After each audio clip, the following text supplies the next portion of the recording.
Halo, saya Vina Zahra. Kali ini kita akan belajar tentang komunikasi mobile, lebih tepatnya perkembangan telepon seluler, mulai dari dampak, tantangan, dan prediksi ke depannya. Telepon seluler kini menjadi bagian yang sulit untuk dijauhkan ya dari kehidupan kita sehari-hari. Bahkan menurut Mahkamah Agung Amerika Serikat, telepon seluler sudah menjadi perpanjangan diri atau bagian perpanjangan diri dari individu. Sedemikian bergantungnya manusia terhadap ponsel atau telepon seluler, bahkan biasanya kalau seseorang itu ketinggalan telepon selulernya, maka dia pasti akan mengambilnya. Namun kalau di ketinggalan dompetnya, katakanlah, biasanya orang akan tetap melanjutkan kegiatannya. Ya sudah, nanti saja diambil dompetnya, seperti itu. Karena memang sekarang pada perkembangannya ponsel juga bisa digunakan untuk bertransaksi finansial. Ponsel yang berfitur sederhana saja ternyata terbukti membantu membangun atau meningkatkan kesejahteraan manusia. Contohnya bisa digunakan untuk penjualan atau transaksi secara daring. Jadi memang tidak terbantahkan bahwa ponsel itu membantu dalam kehidupan manusia sehari-hari. Kemudian ada juga iklan di sebuah yang disebarluaskan melalui ponsel ya. Iklannya tentang kondisi sebuah daerah yang terpencil ya, yang mereka kekurangan tenaga medis. Setelah diiklankan mengajak para tenaga medis untuk datang ke desa terpencil tersebut ya, iklannya melalui ponsel, maka kemudian banyak tenaga medis yang datang ke desa tersebut dan akhirnya para penduduk menjadi lebih sejahtera karena persoalan kesehatan mereka menjadi tertangani. Di India, e-commerce itu terbukti meningkatkan standar hidup jutaan orang. Bagaimana terutama di saat pandemi seperti ini, banyak retail yang tutup, banyak toko-toko offline tutup dan transaksi tetap berjalan melalui daring atau online. Sayangnya di negara maju seperti Indonesia, dampak positif atau bagaimana kita bisa memanfaatkan ponsel itu masih sangat sedikit dikajinya, sehingga perlu bagi kita untuk mencari tahu lebih lanjut apa saja sih kemungkinan-kemungkinan yang bisa kita wujudkan agar ponsel ini menjadi lebih bermanfaat bagi kita sehari-hari. Kalau kita sekarang bicara soal dampak telepon seluler itu dapat meningkatkan produktivitas ya, karena kita bisa tetap terhubung misalnya dengan rekan kerja atau dengan mitra kapanpun dan dimanapun, sehingga kita tetap bisa mengerjakan misalnya tugas kelompok, misalnya mengerjakan pekerjaan-pekerjaan yang lain ya, meskipun pandemi ini banyak yang WFH tapi kita tetap bisa untuk bekerja dari rumah. Kemudian secara real kita juga melihat bagaimana ponsel ini terbukti membawa penghiburan dalam kehidupan sehari-hari.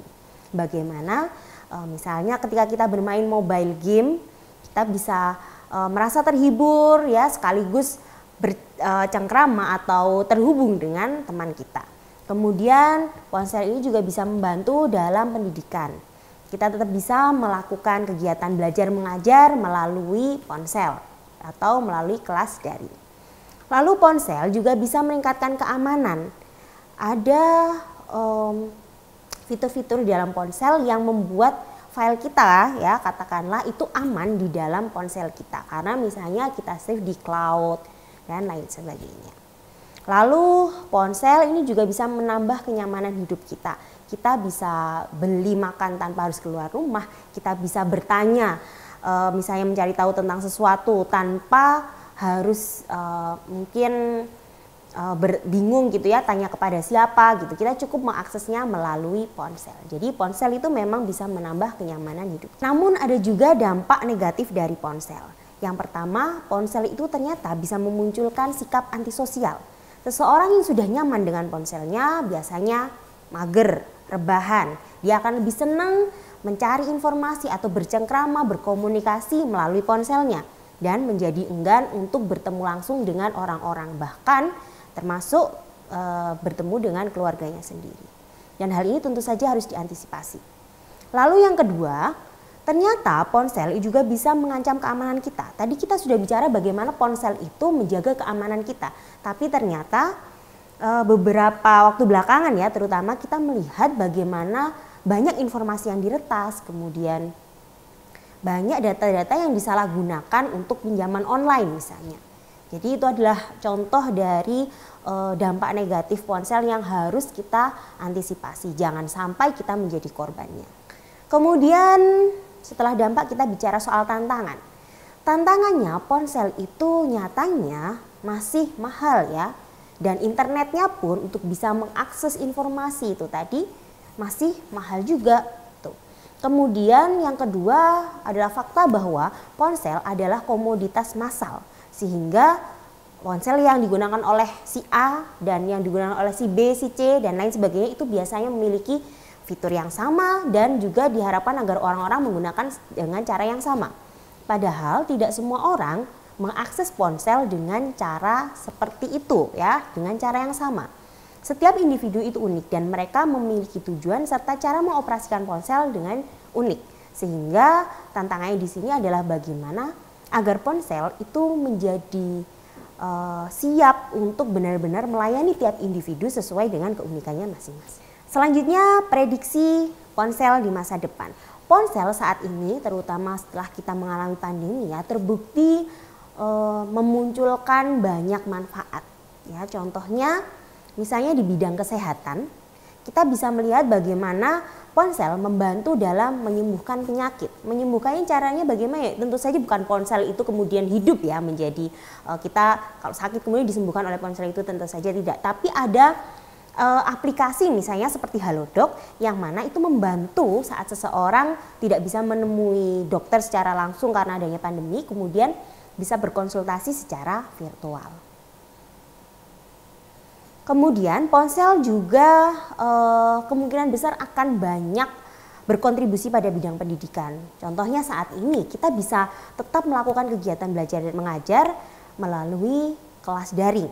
Tentu saja ini juga kalau kita bicara ke depannya, saat ini kita mungkin mengalami beberapa kendala ya, tapi kedepannya saya yakin pasti akan semakin banyak ide-ide kemudian inovasi-inovasi yang membuat nantinya pendidikan itu menjadi seolah-olah tidak lagi terkendala oleh ruang, tidak lagi kita harus berada di satu ruangan untuk kegiatan belajar mengajar. Masyarakat industri, ponsel itu juga mampu membawa kesejahteraan ke banyak orang sekaligus tanpa melihat besarnya sebuah perusahaan, katakanlah sebuah organisasi yang hierarkis seperti perusahaan besar. Kemudian sekarang dengan adanya ponsel ini kita mudah untuk menjalin kemitraan ya. Kemudian nanti ada home industry yang mana home industry ini bisa menjadi bagian dari perusahaan tersebut. Mereka kemudian menjadi mitra. Ada kegiatan transaksi finansial di sana, ada transaksi value dan lain sebagainya, sehingga baik itu perusahaan besar maupun perusahaan kecil menjadi sama-sama sejahtera. Kemudian terkait teknologi nirkabel, misalnya intelijen artifisial ya, diharapkan semakin berkembang dan bisa membantu manusia menjalani kehidupan secara lebih nyaman lagi. Sekarang pun kalau Anda coba lihat di beberapa forum, di forum-forum daring ya, itu sudah mulai diobrolkan tentang aplikasi menggunakan intelijen artifisial yang mana ternyata bisa seolah-olah merasakan emosi seperti manusia. Sehingga ketika mengobrol melalui aplikasi tersebut, seseorang misalnya butuh teman curhat tapi saat itu dia tidak memiliki teman, maka dia bisa bercengkrama melalui aplikasi tersebut dan intelijen artifisial tersebut akan bertindak seolah-olah menjadi temannya. Jadi dalam hal ini teknologi nirkabel itu menjadi lebih fleksibel ya, lebih luas dalam melayani manusia. Saat ini juga mulai muncul paradigma pendidikan baru di mana siswa itu sebenarnya punya lebih banyak kesempatan belajar melalui ponselnya masing-masing. Sehingga guru itu bukan lagi memberikan instruksi satu persatu, tapi lebih sebagai fasilitator. Dan murid ini yang berkembang dengan caranya masing-masing, baru kemudian nanti guru menjadi fasilitatornya. Nah, itu tadi adalah dampak, tantangan, serta prediksi perkembangan ponsel atau telepon seluler. Ada positifnya, ada negatifnya, tapi menurut saya jangan takut, lebih baik kita positif, optimis, dan selalu berupaya untuk bisa membangun atau berkontribusi terhadap sosial, terhadap masyarakat di sekitar kita melalui ponsel. Terima kasih, sampai jumpa di video selanjutnya.